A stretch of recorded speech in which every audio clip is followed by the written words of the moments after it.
Adalet bo'lmagan yerda zulm bo'ladi. Hozir jamiyatimizda tavalli kishilar aqlimizni ko'r qilib, to'g'ri tafakkurdan mahrum qo'yotdi.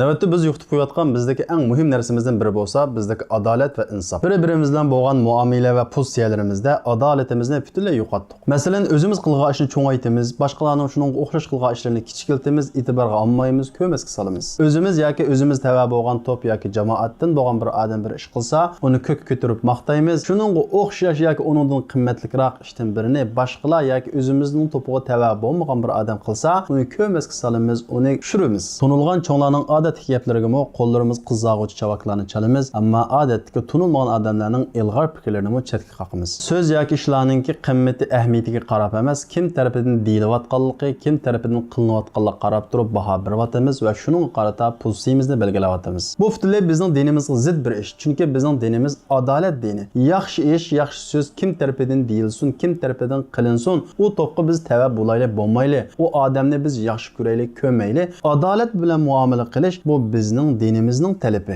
Adolat dinimizning eng yuksak nuqtasi. Shuning uchun Alloh taolo Qur'on Karimda dushmaninglarga adil bo'linglar, sizlar dushmanlarni yomon ko'rib turib, ularga adil bo'la olganliginglar sizlarningki taqvodor ekanliginglar degan mazmunda oyat kelgan. Bu davlat boshliqlari yoki sotchilar xos prinsip bo'lmasdan har bir musulmonda bo'lishga tegishli diniy prinsip. Shuning uchun yaxshi ish, to'g'ri gap, mayli biz yaxshi ko'maydigan kishilar tarafidan qilinsin yoki deyilsin, uni qo'llash kerak. Hozir jamiyatimizda tavalli kishilar aqlimizni ko'r qilib, to'g'ri tafakkurdan mahrum qo'yotdi. Masalan, biz yaxshi ko'radigan kishidan birisiga musibat kelsa, uni Alloh sinabdi deymiz. Biz yomon ko'radigan kishidan biriga musibat kelsa, Alloh uni jazolabdi deymiz. O'zimizga tava ya biz yaxshi ko'radigan birisi bir ish qilmoqchi bo'lsa, uni rag'batlantiramiz. Bizga tava bo'lmagan, biz yaxshi ko'rmaydigan birisi bir ish qilmoqchi bo'lsa, uning oldini to'samiz. Bu bir adolatsizlik. Allohdan qo'rqish kerak. Allohdan qo'rqish kerak. Adolat bo'lmagan yerda zulm bo'ladi. Siz gap, so'z yoki ish harakat yoki muomala va pozitsiyalarda adolatsizlik qildingiz deganlik, uningga zulm qildingiz deganlik.